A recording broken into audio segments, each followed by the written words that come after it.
Hi, ich wollte nur mal kurz sagen, dieser Podcast hat jetzt auch einen Newsletter, damit du keine Folge mal so aus Versehen verpasst und damit du mitbekommst, wenn es eine Aktion oder ein Special rund um Binweg Bouldern gibt.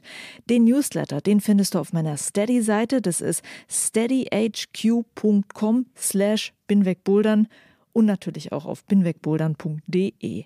Das war's, viel Spaß mit dieser Folge. You just feel good and you feel like you can express yourself and you don't have to tone police yourself and you can just be.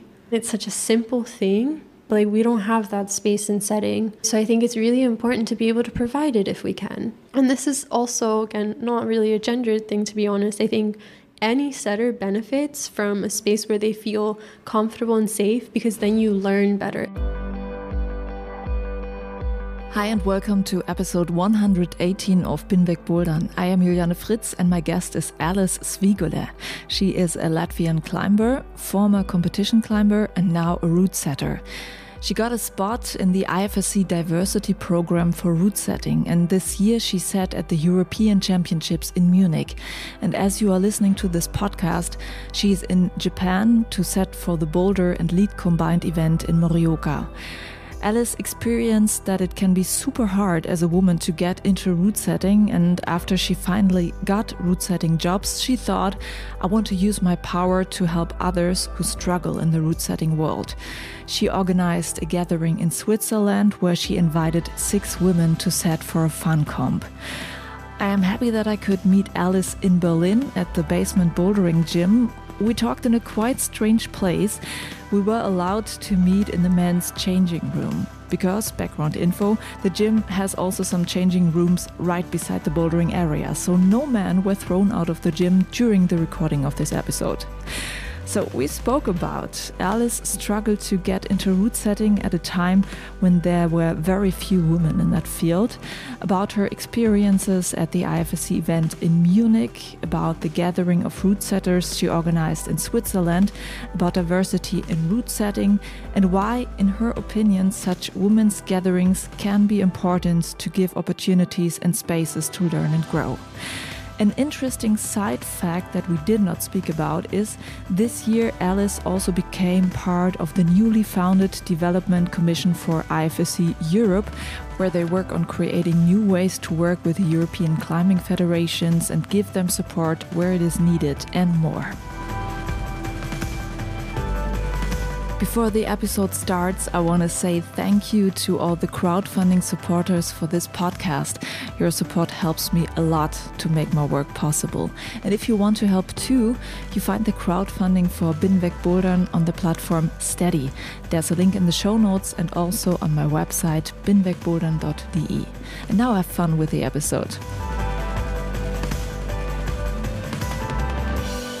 Why isn't there a woman setting? That is a question I've been hearing a lot since I've been watching IFSC competitions. And now I'm meeting a routesetter, Alise, a routesetter from Latvia. And she had been setting at some IFSC competitions this year because the IFSC set up a diversity program to fill some of these gaps that we've been seeing.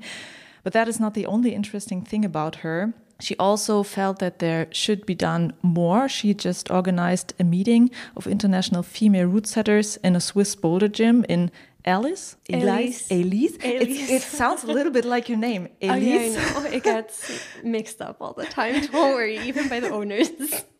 Okay, it was in Alise Boulder Loft. And I want to talk to Alise about her point of view in the bouldering scene and in the routesetting scene. And first of all, hello, how are you? Hi, I'm okay. As good as I can be right now. Mm-hmm. Okay. And we are meeting in Berlin at the basement boulder studio. Have you ever set in Berlin, or are you planning to set in any gym here? I think maybe at some point, yeah. I had wanted to earlier, but it was really difficult to get my foot in the door. But honestly, right now in the past year, I haven't really tried or reached out. It's not necessarily a goal, I guess. But no, I definitely have a few gyms here where I'd really like to set. I think it would be cool. It seems to be there's a nice community here, and it definitely has a little bit of its own style. So I think it's really nice because then you can learn and be around different people, and I think that's always good. Yeah. I know that it's a long story, but because we've talked before, but can you say, why did you want to become a setter and how was your way into route setting? I don't even know where to begin, to be honest. I started setting because when I started bouldering climbing, as I moved through the different boulders at the gym, I started coming to the more difficult levels. And I was in the Netherlands at the time. And I mean, I'm not a tiny person by any means, especially not by IFSC athlete means. But I was in the Netherlands, and the just demographic in general there, they're quite tall and have pretty impressive ape indexes. So the length of their arms. And I saw it was always these groups of guys making these boulders, but I was trying the harder stuff at the gym, and on multiple occasions it was I literally just didn't fit. My arms were too short to fit between the start holds. And I don't actually think that that's climbing. I think it's pretty bullshit that to make something harder, you just make it you move it further away. There's other ways of making something hard rather than just literally increasing the physical distance between things. And I think a part of me was just well, I want to have a go. All the boys have a go. Why not me? I want to see what all of this is about. But yeah, I was always the bro squad at that time, and I didn't really see or know any women setting. I mean, that's the short way. And how was your way to become a setter? To be honest, that was an absolute shit show. It was a fight. It was a battle. I wasn't allowed to have the space for a few different reasons.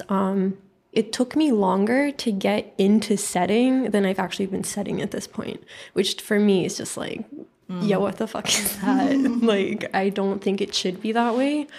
But also, mind you, this was kind of the beginning of women starting to set in Europe. So how long was it ago? A long time ago. I mean, I was still competing then, but it was me approaching chiefs. I was at one gym at that point, and that was a chain. So all of this was in the Netherlands. I was at this one chain because there usually you have the same owner for multiple gyms, because this is how you make money with commercial gyms. Just having one, generally you're not going to have a decent turnover financially. So there you make a gym and then you blast up a few more. Yeah. And it's this chain of gyms, they have a very specific way of being, and I didn't fit in there. And I asked to set, and he was just no. And I was please?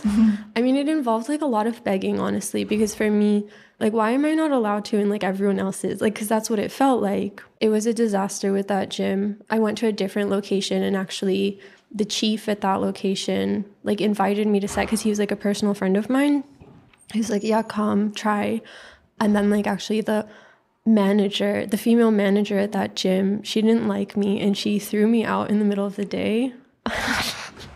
Which is a really fucking awesome feeling. It's shit because, yeah, she had her own feelings and stuff. And because it was also this chain where it's very much about this super ultra hipster vibe and oh, you can't sit with us there. And so I was training at that gym because back then I used to train because I wanted to compete, and I would go home and I would cry because I just felt so bad after being in this space. So this means if they don't like you there, that means you immediately, it's 3 or 4 gyms, you're just not going to set there because you're out. You know what I mean? And there are not so many more options. Well, they're starting to come at that point. So then slowly there was more, and I moved to another city. Then I went to another gym. I was working behind the bar there, but I knew that before my master's was over, I already wanted to kind of establish the basics in setting for myself, because I knew that's something I wanted to do alongside whatever else I would continue to do in life. But I really wanted to get into setting. And then at that point, I think I had attached things to a wall once or twice. But so then I went to this place, and I came in pretty hot.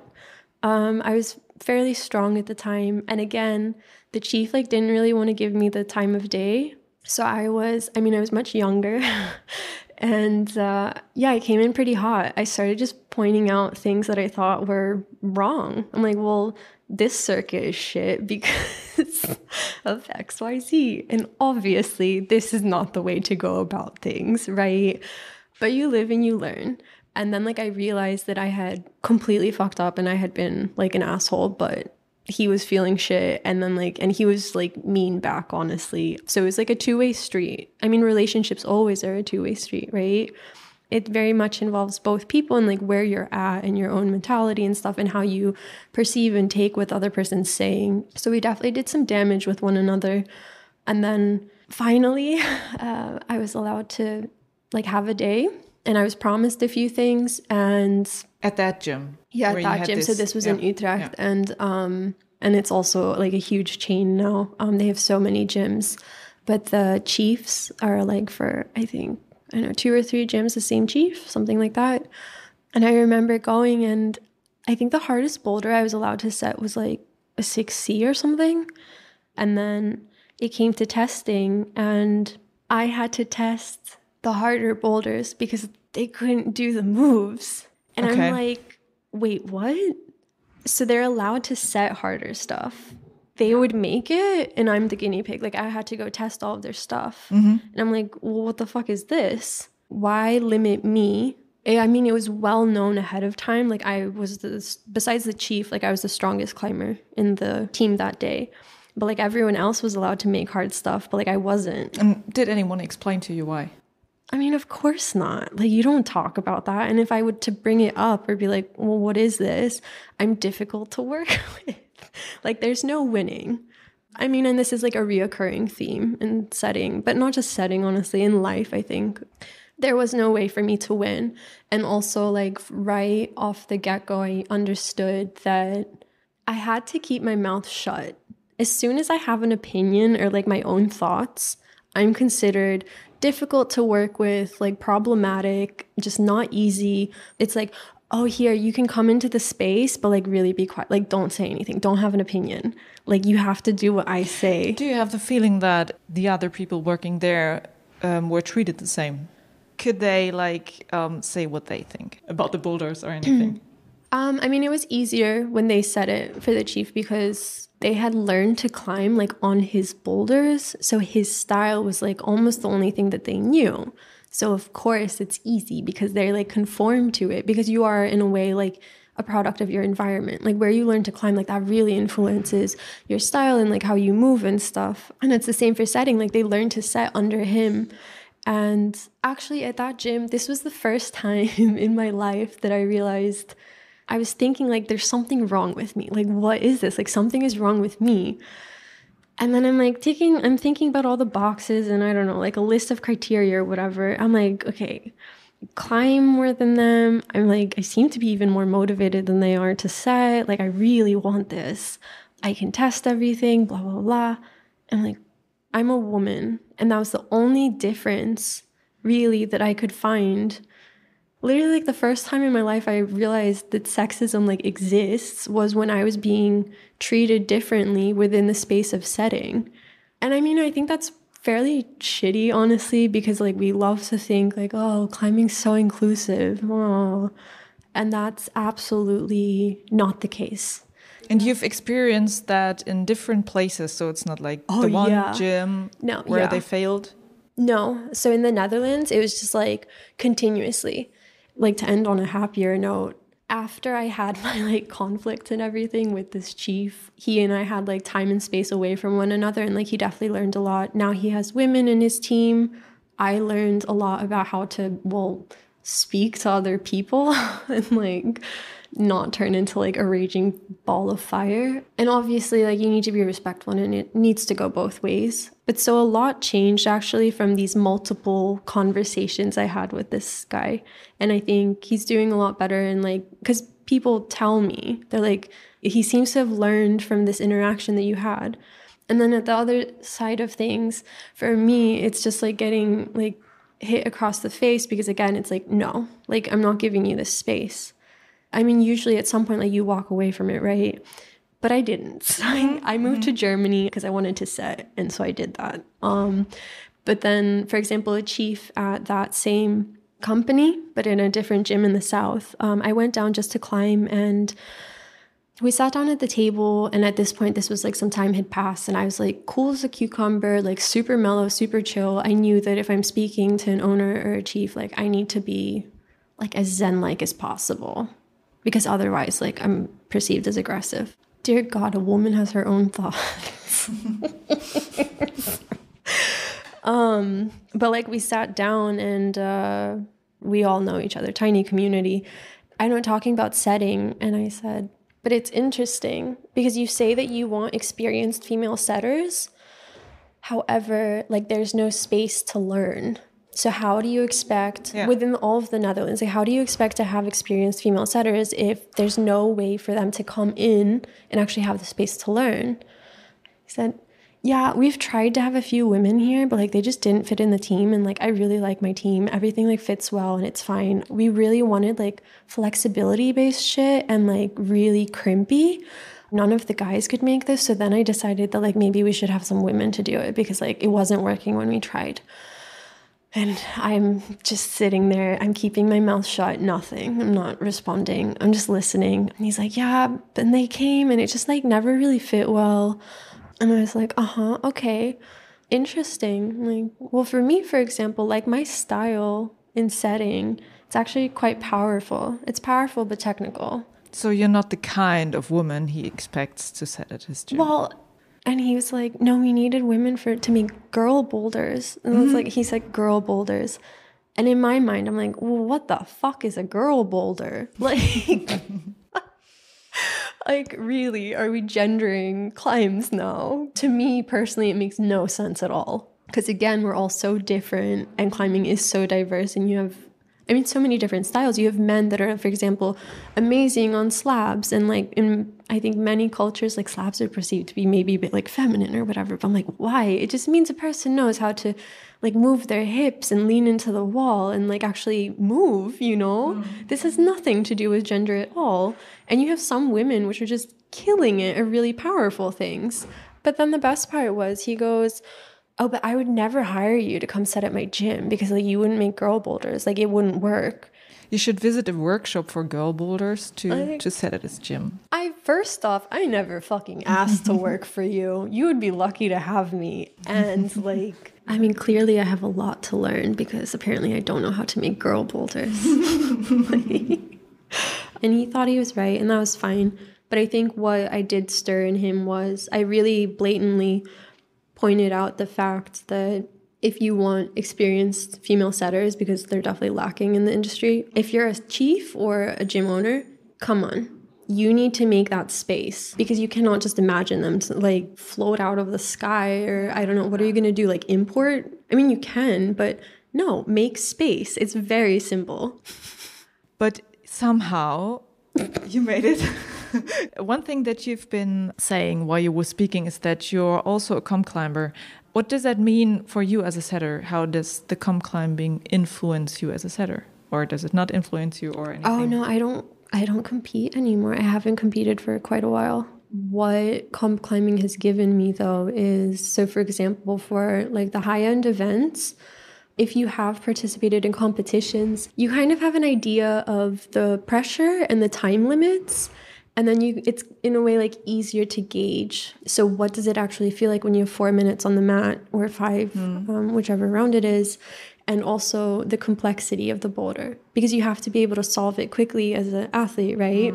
So you can't necessarily put a boulder with like 4 super complex steps in it, because honestly, like realistically, like no one's going to top that. Maybe if you have like 20 minutes, you know, sure. Yeah. But so this kind of like idea of how a comp boulder works, so that you learn that. And are you more interested in comp setting or commercial setting? Competition for sure. Why? So this is all like my personal opinion, and we all have different thoughts and ideas. But for me, commercial setting, like nowadays, it's a lot of ladders, realistically, because this is how gyms make money. And I'm not super interested in making ladders, because like I learned to set via commercial setting. And this is generally how people get in. And then if you're lucky, you can move into comps if you want. but I like making really subtle, how do I say? My boulders are quite, if we have to like generalize, I guess, like relatively subtle. You look at it and it looks really straightforward, and then you get on and then you're like, oh fuck, it's actually way harder to hold this than I thought it would be. And it's like little micro movements and stuff, and that doesn't necessarily translate super well to like the general public. And I also gravitate towards competition setting because I like the pressure. I mean, you have to be able to make decisions and like quickly, and you go in and it's just like a really short burst of like intense work for however many days. For international events, of course, it's longer, but for even just like national cups or whatever, you can have a few days of setting, and then you're done. And it's kind of like this really tense like build up to something, and then you have immediate feedback during the comp, and then you're done. It's almost like a mini project. Like, it's just, I don't know, it feels better to me. And it's also nice because you can play, and in a way, if it is a competition, like you have athletes that come who have trained a lot, and it's really cool to have them get on these creations because they're strong, and they can do really cool things. And as a setter, like, you invite them to hopefully do it, you know? Yeah. I think that's nice. So that we like can have an example, is there any boulder that you remember, like you said this year? So I put it into the show notes so that people can watch it. Oh goodness. I mean, there's some like, so from international, like, it's only been Munich, so the European Championships of this year. That was hard. There's only one boulder of mine that I liked from all of the rounds, which is also kind of disappointing. It was also initially like a lot harder. It was actually supposed to be one of the harder boulders of the round, but after semifinals, yeah, we tweaked, and the IFSC had certain things that they wanted, and the TV people had certain things that they wanted, and eventually this boulder became the easiest of the round. But it was this, I don't even remember which number it was, I'm sorry. I can look it up. It was these black blocks, volumes. So we tweaked it to make it a lot easier and more manageable, but it was nice. Like, there were some falls lower down. So the boulder, like, it did its job.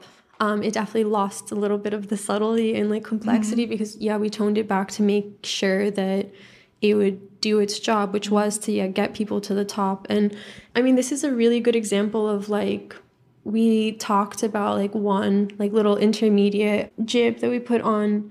It's this difference between, is it going to be 6 flashes or will it be like 5 or 6 tops? I mean, as a setter, like, you want to do a good job and make sure it's not 6 flashes because this is also a shitty show, you know?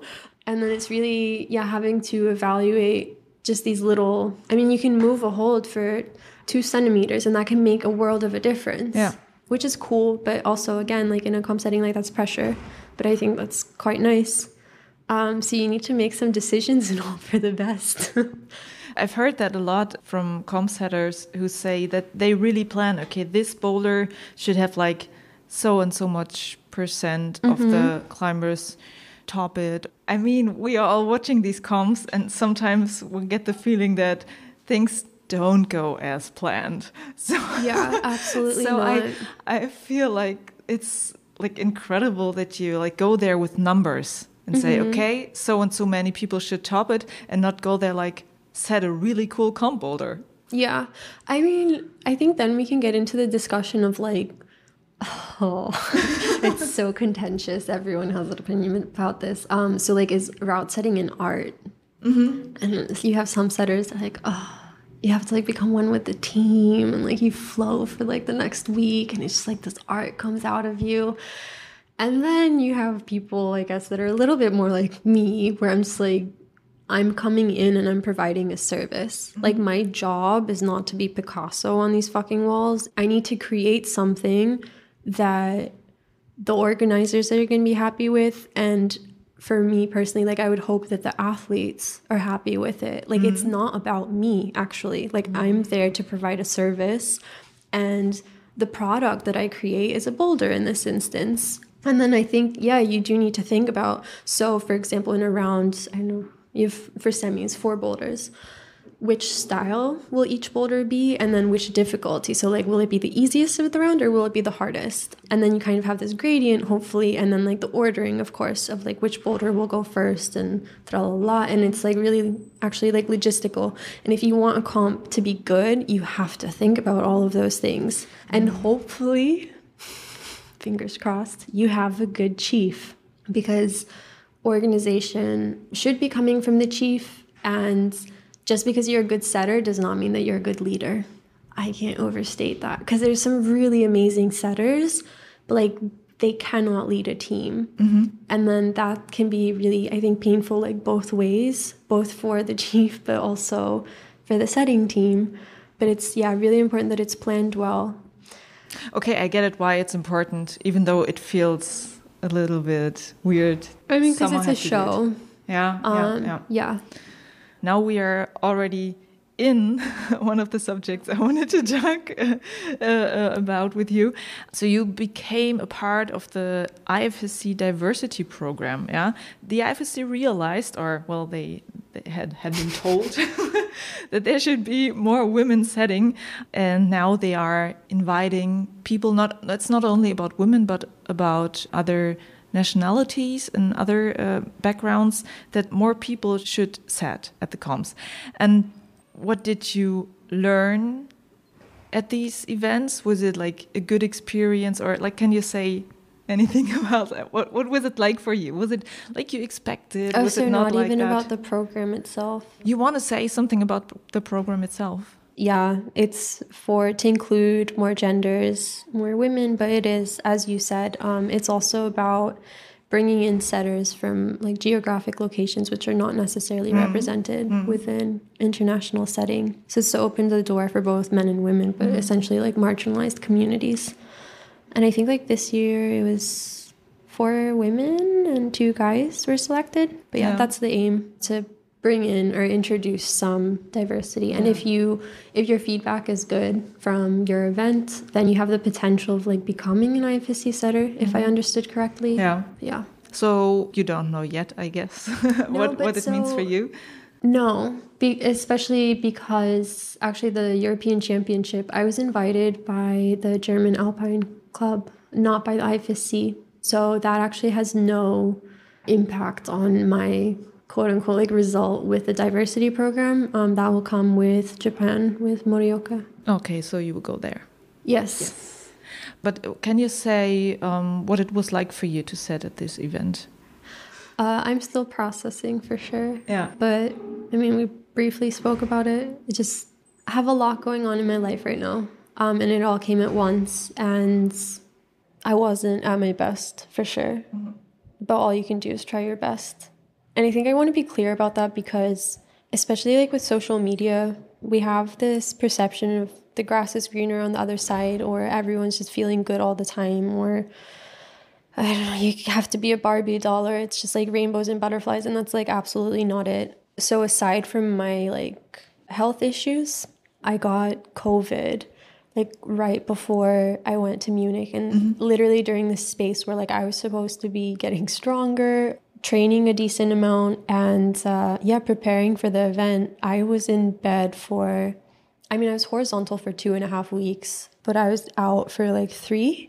Like I got hit really hard. And then I had long COVID. So like preparations, no, that didn't go so well. Yeah. And then like going into the event, the most important thing for me was actually letting go of the fact that I didn't prepare like ideally, but I knew that I had to let go of that if I wanted to do my job. Mentally, this was the most important thing for me. About the experience itself, whenever someone asks, I say, it was a bloodbath. A little bit, literally. Yeah, like I definitely had most of my fingers taped. But this is like quite normal. Like the holds are brand new, and it was, warm. So like you're sweating and skin's going. But yeah, you get on with it. Tape up and pull back on. The setting itself was the easy part for me, to be honest. Everything around it, though, was fairly challenging, to say the least. And I think it's a shame when something like as fun as setting becomes such a miserable activity, honestly. It was me and 8 boys. On paper, like 3 of them were testers, but I was a little late to the party. Like, they were definitely setters. So we were 9 setters in a team, and like, this is so many chefs in the kitchen. Like, holy shit. I think like the biggest team I'd worked in up until then was like 6, and like that's already, I would say, like a lot. So I think like as a chief as well, like that's kind of difficult to manage. Like, it's enough for 2 teams, but you have it as one, and you need to figure out how to like consolidate it. And it was quite the adventure. At the end of day 1, I had kind of decided I think I could put down the Makita and just walk away and not look back. I was just like, why am I here? Can you say why? Did anything happen on first day? Okay, the first setting day was, I just didn't feel good at all. But the day before, when we needed to so we met actually, so it was like a Friday night when all of us met, and the idea was to organize like how we were going to do things, how the work week would look, because it is a lot of work. I think we worked, 10 days, and then the people that did combined, they worked 13 days, and like you're just on every day. So first I had like I was by the river with like a colleague, and I made the mistake of involving myself in a conversation about inclusivity and diversity in setting, and it just took a lot of energy out of me, because he's an amazing setter. Like, we just come from 2 different worlds. And I shouldn't have engaged in that conversation. And it took a lot out of me. And also, like, one of the things we spoke about, I asked him, how do you think that I feel going into this workspace knowing that at least half the team thinks that I'm only there because I'm a woman? For me, that's a fairly shitty feeling. You're here because you tick the box of, like, being a woman in setting. And for me, like, that gives me...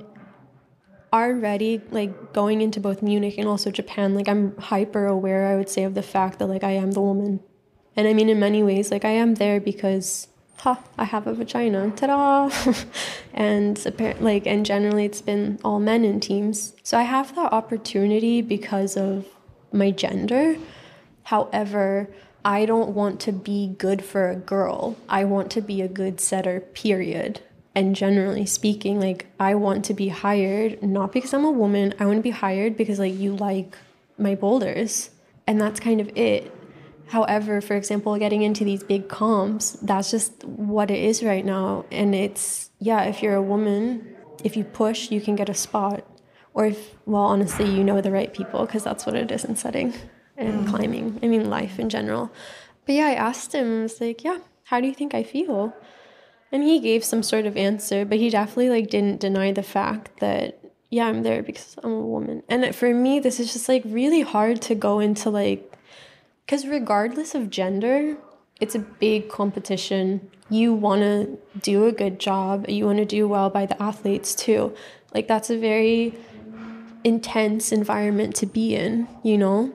And then when you just, like, add on this, like, little layer of, like, being the token woman, it's just added pressure.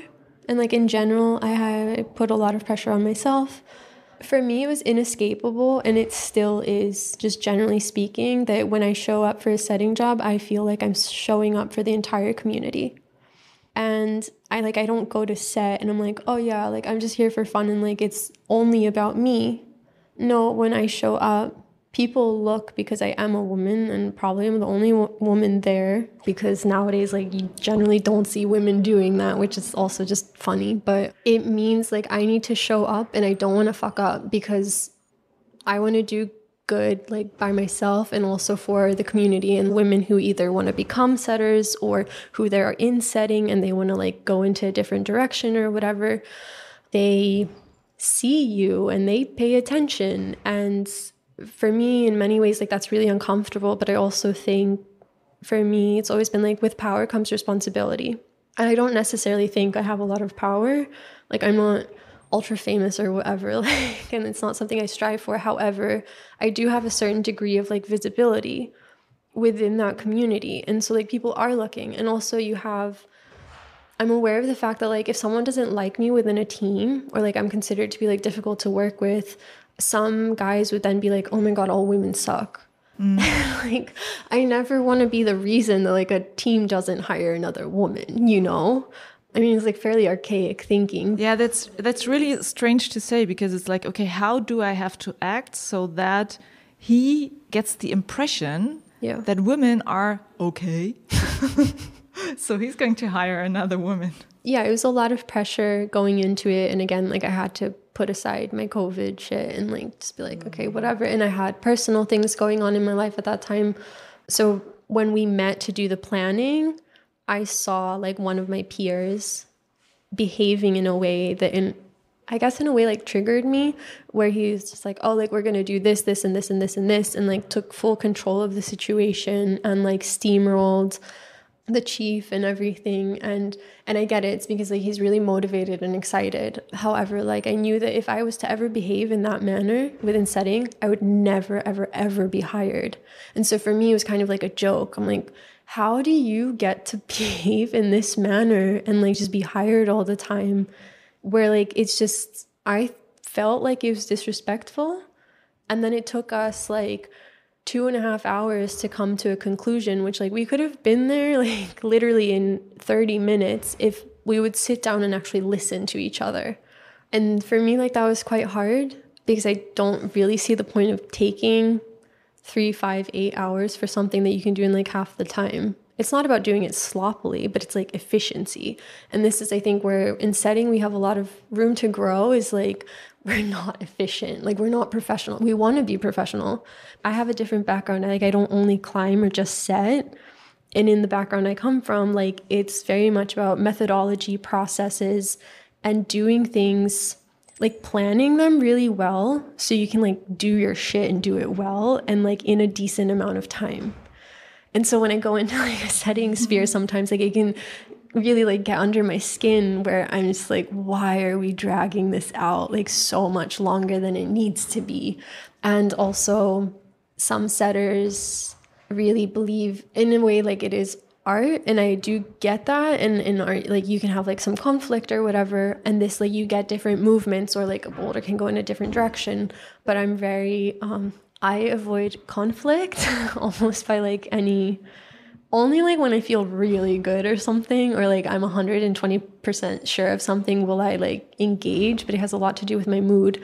But in setting, it's so much about ego, and you need to push. And for me, like I was just like avoiding conflict, because also like I was the baby out of the group. All of these setters have been setting for ages, and so it's kind of this line of like, so how much can I push? But also like, I obviously want to be respectful. And so like any of the IFSC setters, it was really interesting with them. I have like a good relationship, but they're all men who are like a bit older, like have their own families or whatever. And then we had this group of like guys who are, just younger. And or the difference in attitudes for me was like a really stark contrast. I felt like the older setters, like they're really secure and comfortable, like first off, like who they are as people, but also their work. Like they don't have anything to prove. They just came to work. They want to make a good comp. That's it. Whereas we have the younger men, especially like if a mentor is around or whatever, they will like want to come out of their shadow and like be their own like, self-standing setter and stuff. And it feels to me that it's almost like a peacock, with like the really big like tail feathers. You put it out, you ruffle it, and like you show it, and you're like, yeah, like total big dig energy all the time, and like I'm gonna be the loudest and like the fastest and blah blah blah blah, and like, and this must mean like I'm showing myself as a setter. That's just not my style. And then to like be around that day in, day out, it definitely costs some energy. Because also, like, just for me in general, I think my work should speak for itself. I don't feel like yelling. I don't feel like arguing. I just want to go make some nice boulders. Don't want the drama. And just this whole ego thing, like, for me, that takes so much energy to, like, be around it. That's the thing. So, like, some of the women, like, we have in setting doing really cool shit, you have this tendency, like you become like the environment that you're in order to survive. So for example, like if you need to be like pushing shoulders or whatever to like be in setting, like that's what you're going to do, because like you want to survive in that environment. Like that's the profession you want to have. And I can completely understand it, and I get it. And I can also relate to it. Like when I was younger, I did the same exact thing. I'm like, oh, you're going to push me? Like I'll push you back just as hard. But I'm kind of mellowing out a bit and I like it this way. And now I am in this like setting field in a way. And for me, I'm much more like, no, I'm not going to turn into someone I'm not in order to exist in this space. Like, fuck that. I think we need to accept people for like as they are and who they are. And just because someone's more quiet, that is not weakness. That's absolutely not weakness. Just not everyone needs to be like piling on top of each other all the time. And that's fine. I mean, it's the beauty of diversity. Like not everyone is the same. Yeah, I really understand what you mean, because like in the places where I work, I feel like it's a little bit the same, the media background where I'm coming from. I think many different fields. Like this is not just exclusive to setting, not by any means. So I was just thinking, do you feel that there's a good way to show what you can do and who you are in another way? Have you found another way? Is it that you are more visible on social media and do more stuff, or what do you think is good? Well, that's hard. I mean, social media is like a whole other like rabbit hole we could go down. Especially as like a woman in outdoor sport or whatever. For me right now, it's actually been enough. It has not been easy by any means, but like I've refused to play into it. So like I push in order to get job opportunities, and I do try to put myself out there like when I have the energy. For example, all the like the senior setters at that event, like they saw what I did. They saw how I tried. They saw my efforts. And for me, like that's what matters. I think we left on good terms. I mean, I hope. And yeah, be yourself and hope that like the right people will see it and that it is enough. And I think I have conversations with setters, just like one-on-one, sometimes about, I don't know, diversity, inclusion, whatever, but about just work and like to connect on this kind of, personal level. Because at the end of the day, our common goal or thing or this one thing we share in common, that's setting. And this means so much because like, I think every setter, if you like really care about it, like you can just nerd out about holds, walls, angles, whatever. And so it is in a way like coming back to that. And this is something we all share then. And I think like remembering that common ground is good and like to try and find footing there.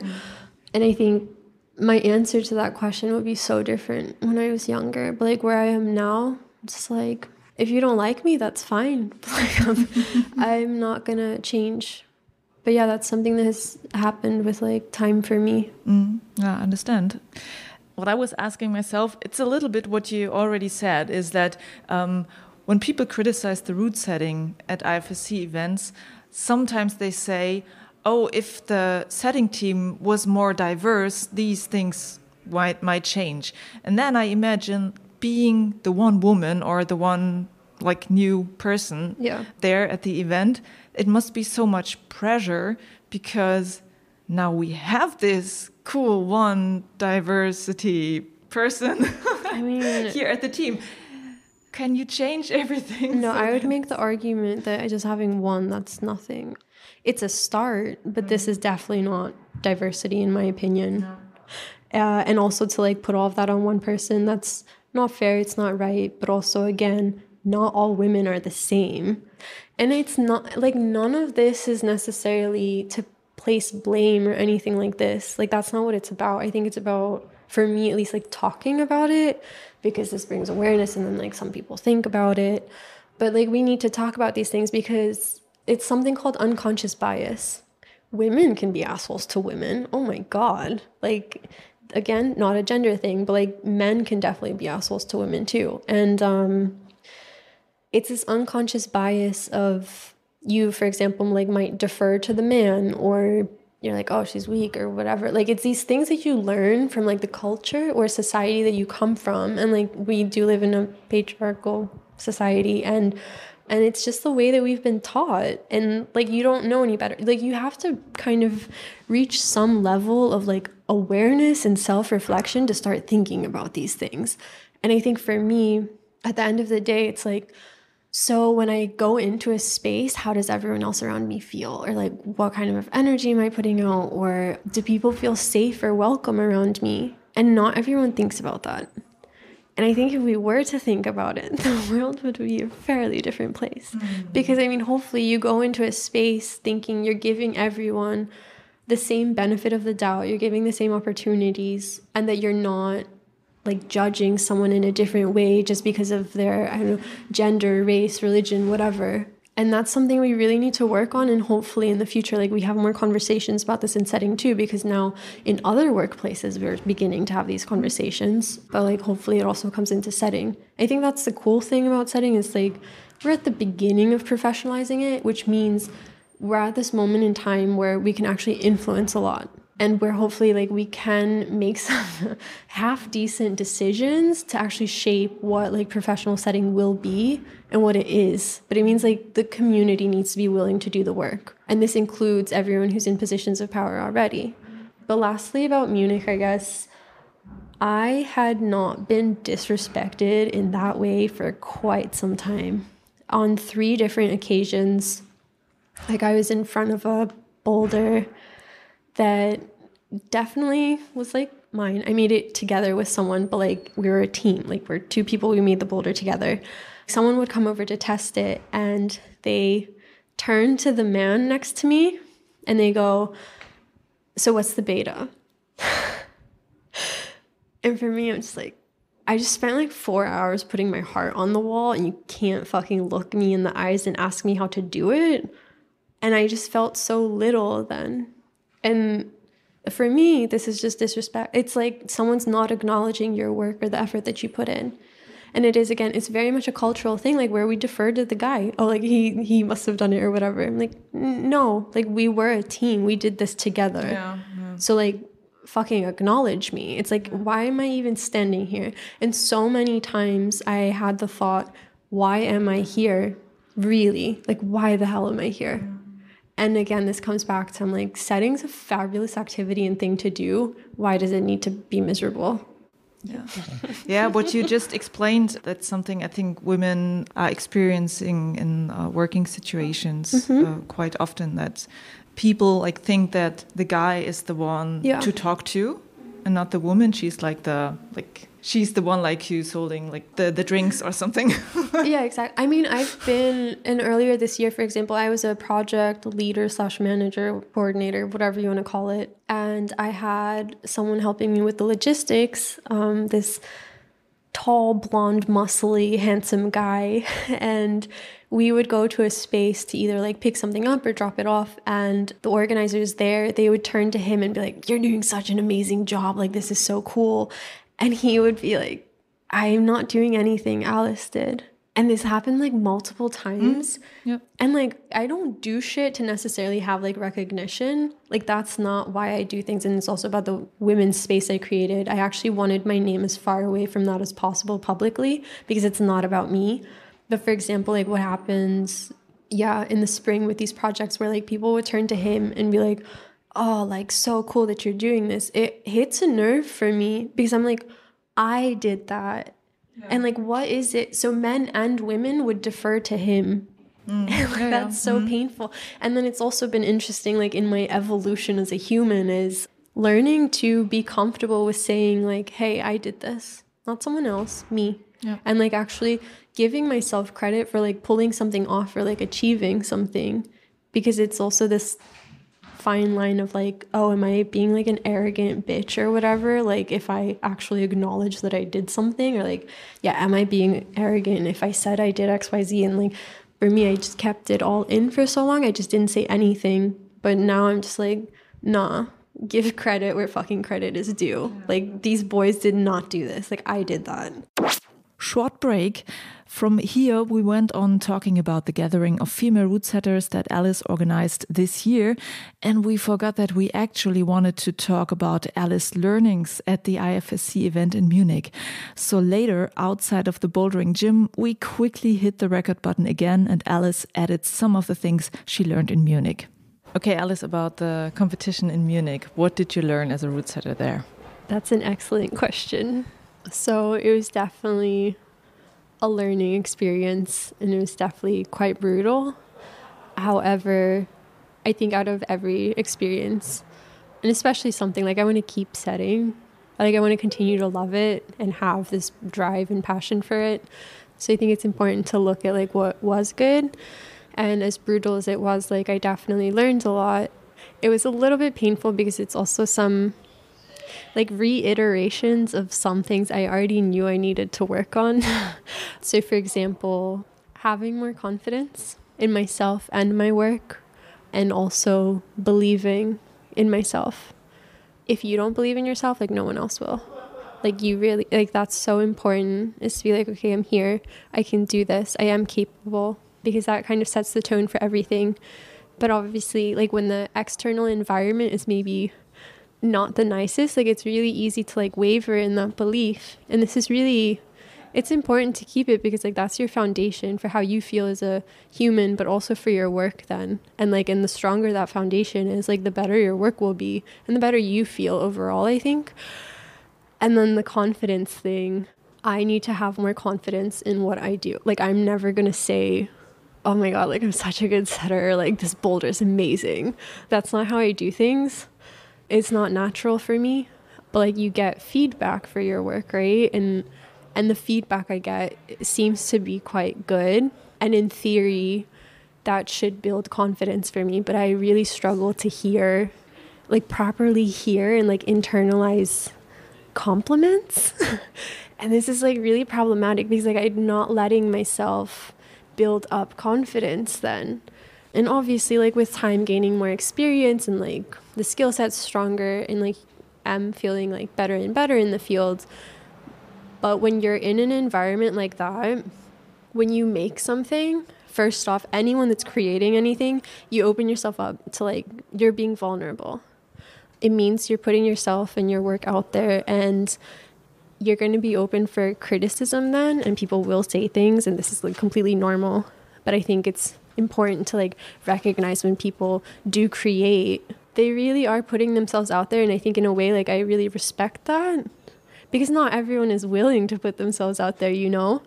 But this also means, for example, at a comp like that, or in any high pressure environment, you make a boulder and you have to be able to fucking defend your work, because that's what it's going to be. Like it will be picked apart. And this is like completely normal. And this is also like how we refine and we edit and like you make it better, because I mean, the aim is you put a skeleton on the wall, but then it's a team effort to like get it to where it needs to be. So like you need to let go of control. And it's, I think, in my opinion, really important to like listen to those around you then. But like to a point, because also if you let yourself just be like steamrolled, like your entire concept is going to be gone. You have to know this idea is good and it's worth sticking to it.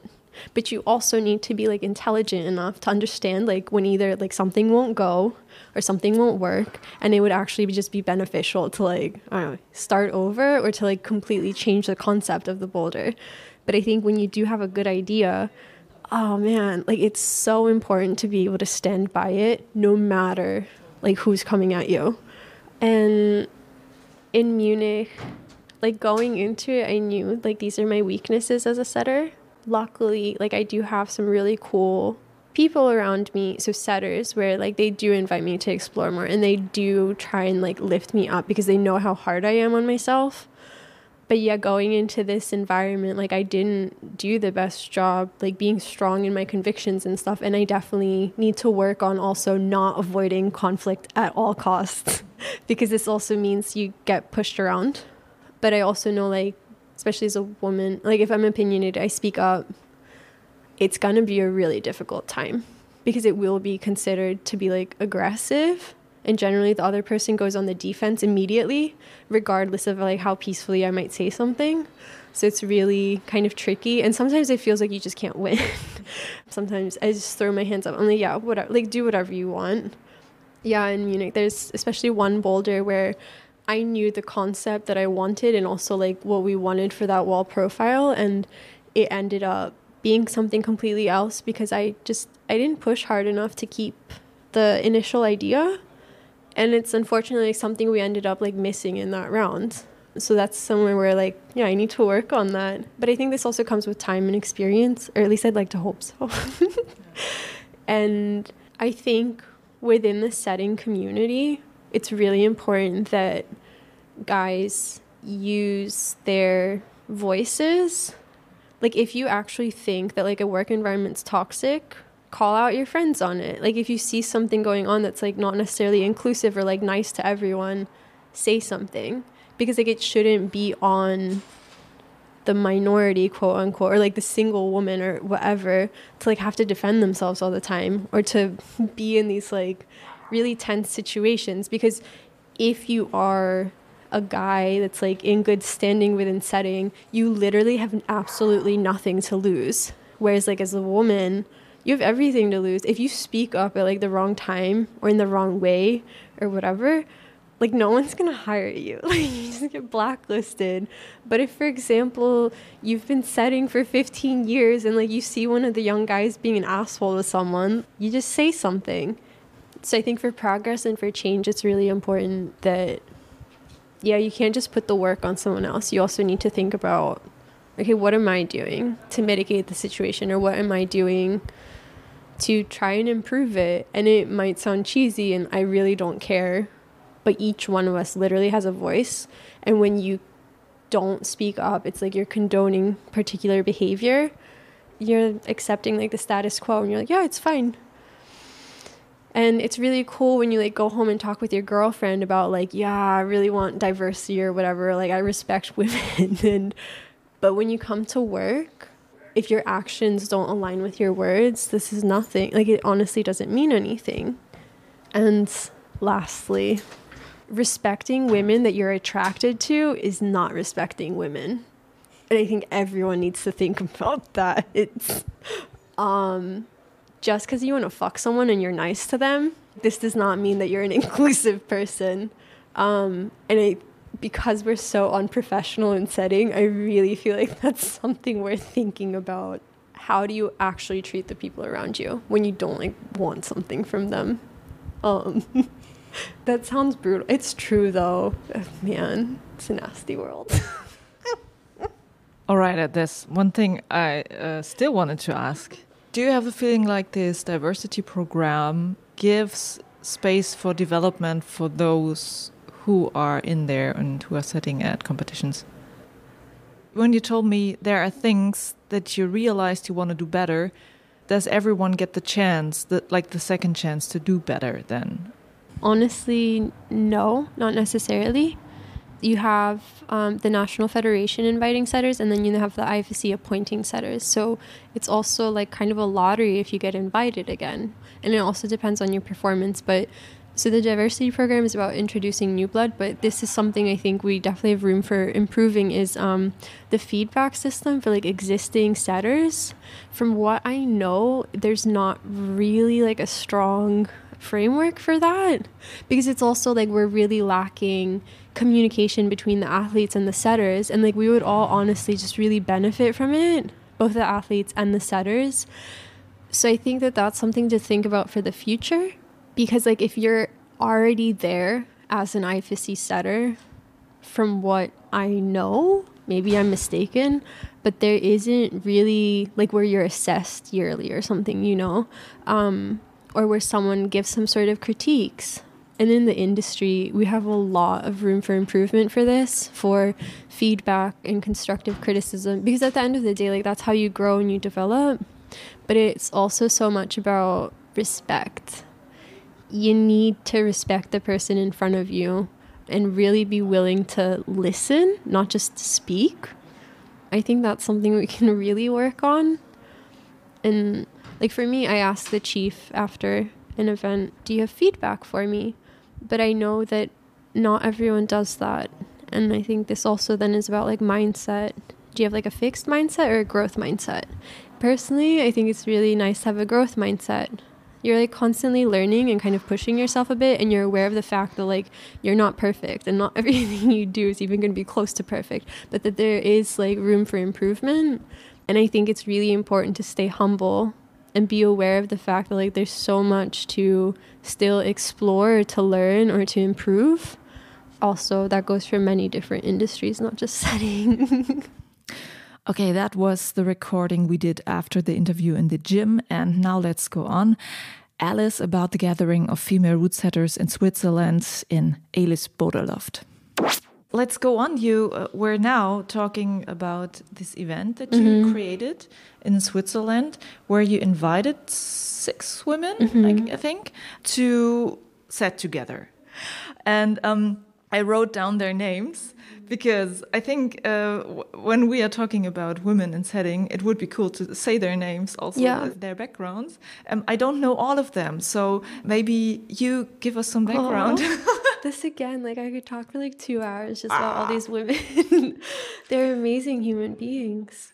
Yeah, so let's start. Natalie Bell was one of the women. Do you want to say something about her? Yeah, I think I called it more of a gathering rather than an event. But originally I invited 8, but 2 women couldn't come. So eventually we were 6, which actually, like, from a logistical standpoint is way better. Like I said, big teams and setting, not so good. I ended up with 6 participants, and the aim was to have, I really cared about the atmosphere and the ambiance. I picked really who I wanted to bring together and what I thought they would bring to the group and like what the kind of energy would be. Like, this was super, super important for me. When everyone's together, that the team fits and that it works well and that like everyone's comfortable with one another. That being said, like, if I can get funding or the money, like, I would do this event many times over. I mean, like, I already have a list for if I do it again. I know exactly who I want to invite because there's so many cool women.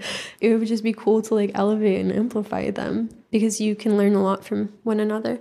But so Natalie Bell, I've known her for quite some time, but we never actually worked together. On disclaimer, like, I didn't set during the gathering, I did the organizing.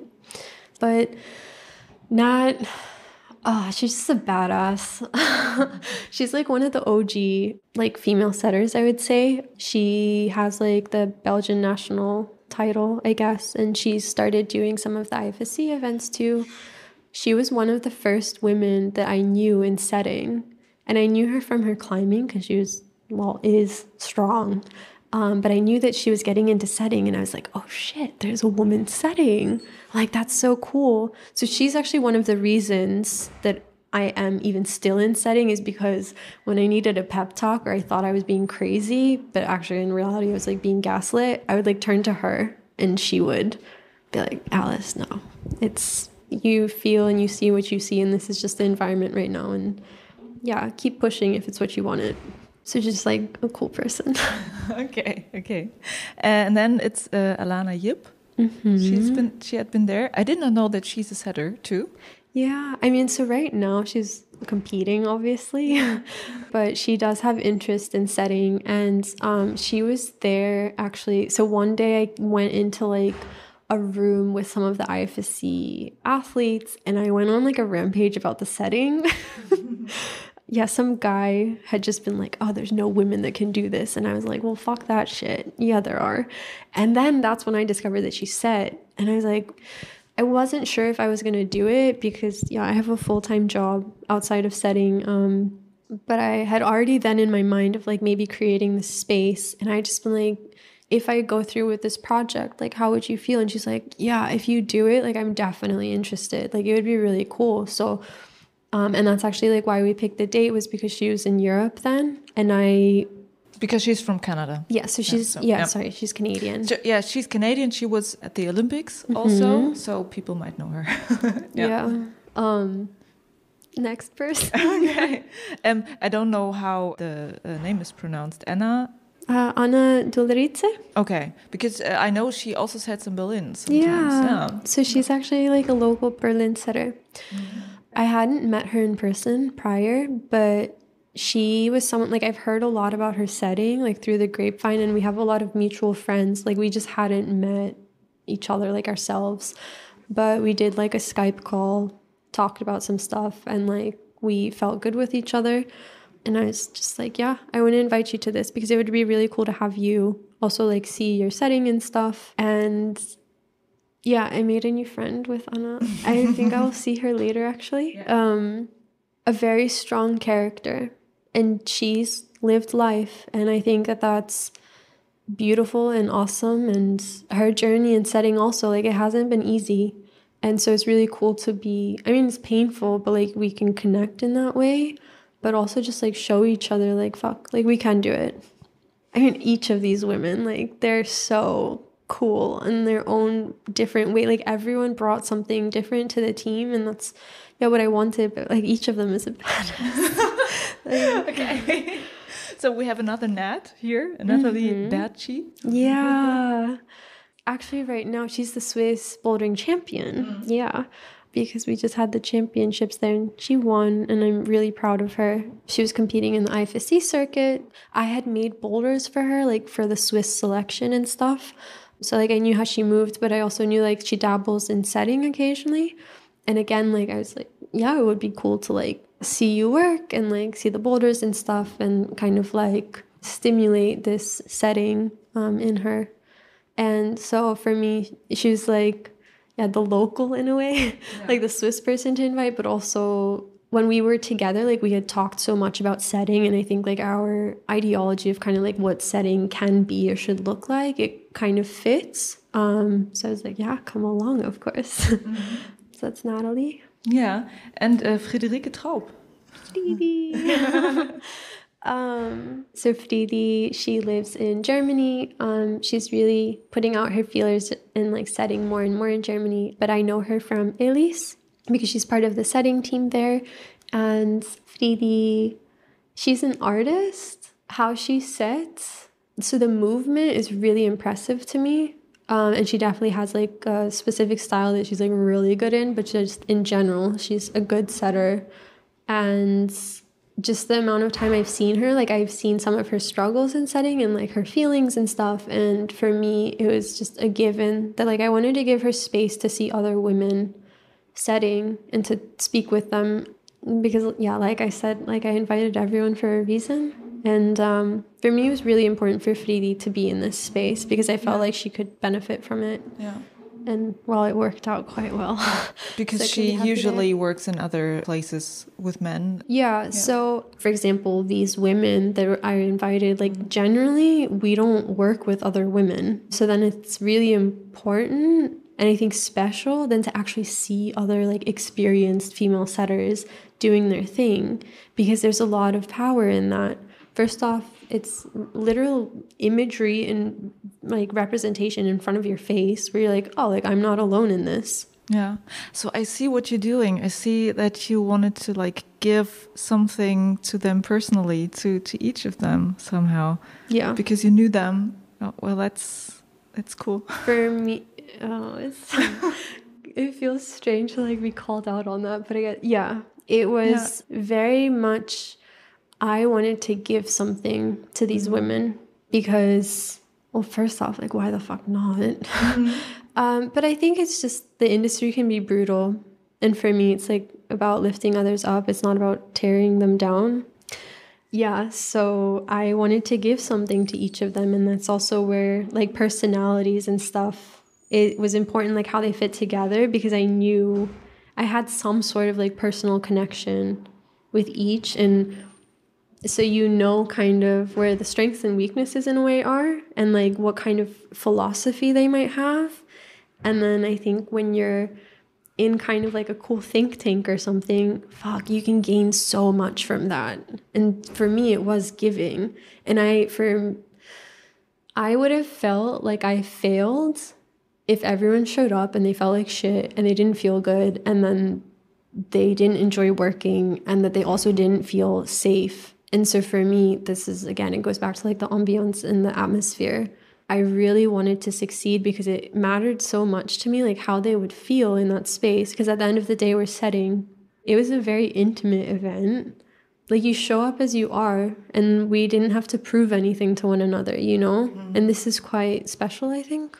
Walking away from something like that, like you honestly feel like you have energy and there's strength within you and you're reminded of all of these really cool attributes that you might have where like you might not generally get it from the work environment. And like that's what I wanted to make. Oh, I understand. Before I ask more questions about that, we have another six one. women. Yeah. And I don't know her, and I don't know how to pronounce her name.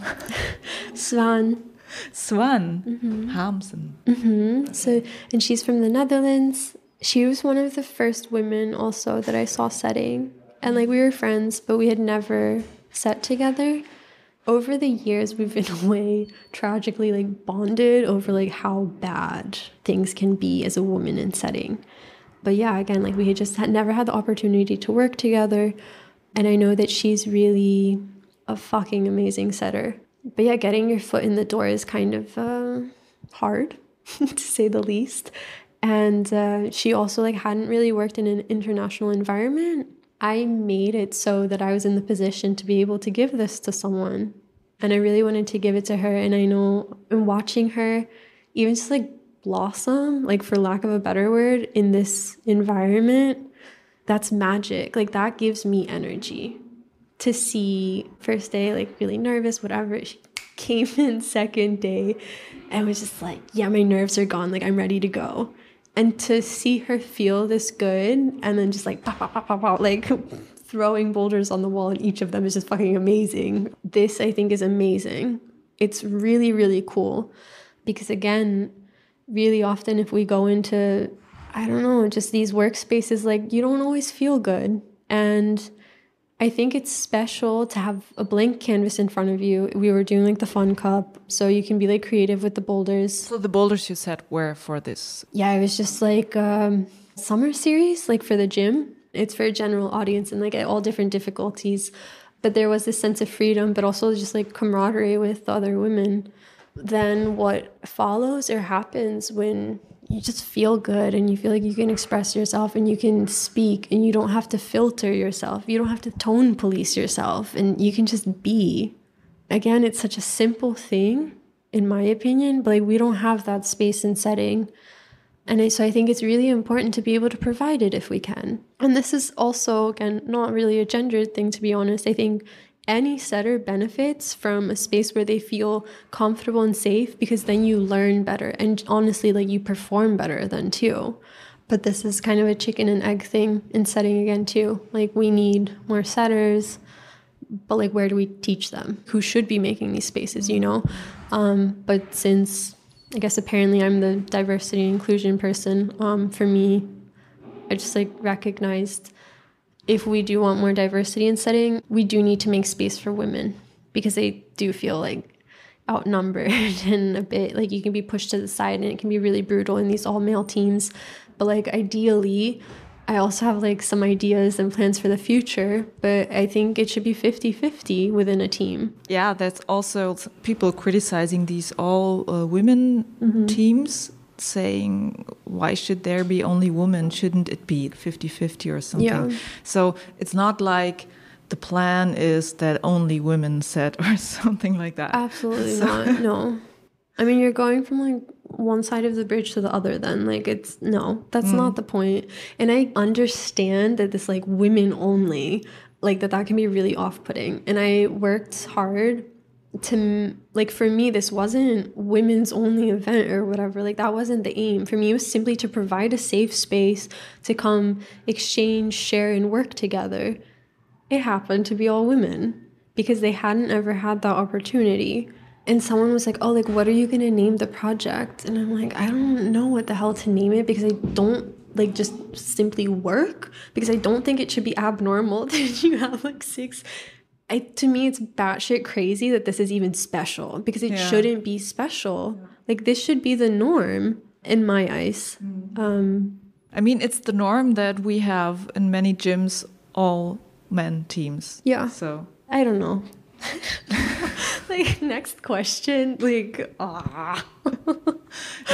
You know what's interesting is that when I started my podcast in the first or second year, I wanted to make a series of episodes about route setting, and there was also the question on one episode if I can find a woman, and I did it only in Berlin, so I asked route setters from Berlin, and at that time there were 2 women in Berlin setting. One was pregnant and could not come, you know, and the second one just moved away when I wanted to do the recording. So that's like 4 years ago. And today we are sitting in a gym where they have days where only women set. It's awesome, right? It's been 4 years. Mm-hmm. But that's really nice. That's cool. I agree with you 100%. Yeah. It feels strange to me that it's not so long ago that I couldn't find a woman in Berlin. Oh, yeah, no. It's like medieval thinking. No, but in Berlin, it's really cool. I see on social media a lot that there's like a lot of women setting here. Some really cool events and boulders and stuff. And like that definitely makes me happy. There are organizers and individuals making, for example, the Women's Routesetting Symposium. Well, now it's called just Routesetting Symposium. And we have the women's bouldering event in Blow. I think it's amazing, like what these people are doing and organizing. Like, I just think it's awesome. But I just wanted to like emphasize, like, it's there. And hopefully it just has like more and more interest and more support with time. Yeah. Now that you told me about what was your idea behind the event, I really think it sounds really, what's the right word? Es ist sehr liebevoll, you know? Yeah. It is, liebevoll. Like I put a lot of heart into it, a lot of energy, because I feel like it was this thing of like, there's no space for us. And I kept consistently this spring being told, there's no women or no women that can do this job, like at a high enough level, whatever. And for me, like, nah, fuck that. Like, if they don't want to make space for us, like, I'm going to make it myself. And that's how it happened. I just decided, like, I'm going to go do it. If you want to consistently say, there's no women, or, they can't do it, or whatever. I'm like, no, that's absolutely not true. There's so many talented and experienced and skillful female setters. You don't want to see them. We exist. And then it comes to, like, which voices do we choose to amplify? And I think that that's a really important question. It's so much about who you know and stuff. And if you only hang out with the same people and you keep putting them into certain jobs, like, that's how it's going to keep going. And I'm like, well, we have these incredible human beings, and they're just as good as some of the setters already, like, out there and, like, with a name. And, like, all they need is, like, a bit of a push. And I'm like, tell me one more time that there's no women that can do it. Like, no. Like, we can do it, and I wanted to show it and push it. I think it's really important to give back to the community, definitely, because it's collective empowerment. And it's something I actually learned about from science. So, like, I've always worked in male-dominated fields. Being around the boys, like, that's nothing new for me. But we had I just attended, like, a seminar, and it was about equality within science. But you have women that, like, make it into a certain position. So, for example, we do have a few women at, like, the IFSC level or whatever, and they know how to fight, or they have the right resources or circumstances, and they make it into these positions. But if you actually want, like, equity and diversity, you need to care about everyone else. The fighters are going to fight. Like, they're going to be fine. So these women that are in these positions, or other people in positions of power, what are you doing with the rest? What are you doing to empower them, or to bring them forward, or, like, have them develop and progress in that field? And that's so, so important, because it comes down to, like, you can go really far on your own, but if we want progress in general, like, that needs to be collective. You don't do that on your own. And so, interestingly enough, at the beginning, when, I was looking for funding for the project, I was just speaking with someone, and he's like, but you're going to set there too, right? Like, you need to, like, be a part of it. And I was like, no, like, I'm stepping away. Like, I'm not going to touch the Makita. Like, it's about the women's setting. Like, I'm just going to organize. It's like, what do you mean? Like, but you're going to set too. I'm like, no, like, it has nothing to do with me. I have, like, really cool setting opportunities at this moment in my life. So you wanted to give the space to others. Yeah, but it's like, I also want to be like, I just got them. But that's not true. Like, I worked really fucking hard to have these opportunities, and that's just a fact. But it's evident to me, like, I'm going to be fine. If I want an opportunity, like, I'm going to make it. Even if I don't make it, I'm going to make sure that in some way I can get my foot in the door, because I push hard. And if the opportunity is there, like, I'll take it. But not everyone is like that. And I just remember the guy being like, it was so hard for him to understand, like, I wasn't going to set. And I'm like, this gathering has nothing to do with me. I want to give space to these women to do their thing and shine and learn, because it's not about competition for me. I'm like, I'm fine. It really has nothing to do with me. And I think that's really important moving forward. And also like for leaders to like understand that, because again, just throw in one woman, yeah, you only get so far. And also, for example, if the woman makes it, or minority, whomever makes it, but they're just like, oh yeah, I made it, it's really cool. This isn't progression. It's like, if you do have this power, what are you going to do with it? And I think that's really important to think about. Not just in settings, everywhere in life. Elevate and empower. Yeah, thank you. Sorry. Thank you for the interview. So this is really a strange situation. I think we have to end this interview now. Yeah. I thank you so much because once again we are sitting in the changing room, in the men's changing room, and it's bouldering gym rush hour. All the people are coming from their work and they want to go bouldering, and there are two women sitting in their changing room and speaking and talking. Thank you. This was my interview with Routesetter Alise Zvigule. Thank you so much, Alice, for meeting me, and all the best for you and all the plans that you have for the future. If you like this episode, you know what to do. Share it with your climbing buddies. Thank you and goodbye. Juliane mein Name und ich bin wegbouldern.